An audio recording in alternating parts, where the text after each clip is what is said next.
Kristen Stewart blasts patriarchal Hollywood studios. Love Lies bleeding star, Kristen Stewart has criticized Hollywood's phoniness regarding the belief that it has fixed its patriarchal structure. Stewart currently stars alongside Katy M in a 24's latest critical hit, directed by Roseglass. Before becoming a frequent face in independent/indie cinema, Stewart was best known for her starring role in the Twilight franchise, alongside Robert Pattinson.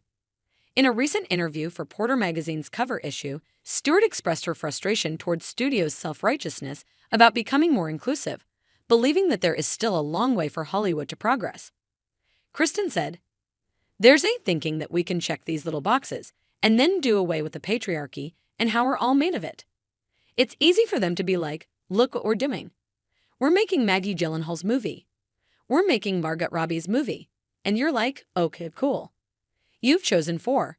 And I'm in awe of those women, I love those women, but it feels phony. If we're congratulating each other for broadening perspective when we haven't really done enough, then we stop broadening."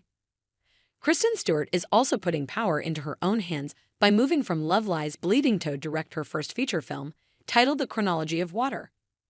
The actress described her film as at times hard to watch, but promised it would be a *king thrill ride.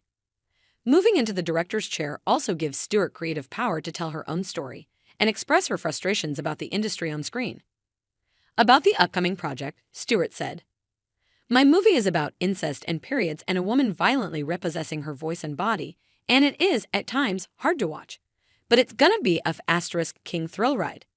And I think that's commercial, but I don't think that I have any gauge on what that means," she laughs. "I think people would want to see that, but then, I think maybe people want to watch movies about, like, Jesus and dogs." Kristen Stewart is surprised Love Lies Bleeding got made. Love Lies Bleeding has already proven to be another critical hit for production company A24. The film currently sits at 94% on Rotten Tomatoes, with the audience score a strong 82%, not far behind. While A24 have made a name for themselves producing unusual, against-the-grain movies, Stewart said she was still surprised that Love Lies Bleeding got made and that its concept worked. The actress also described how the film's biggest risk, its fluid, ever-shifting tone, became one of its strongest assets and went on to praise the director.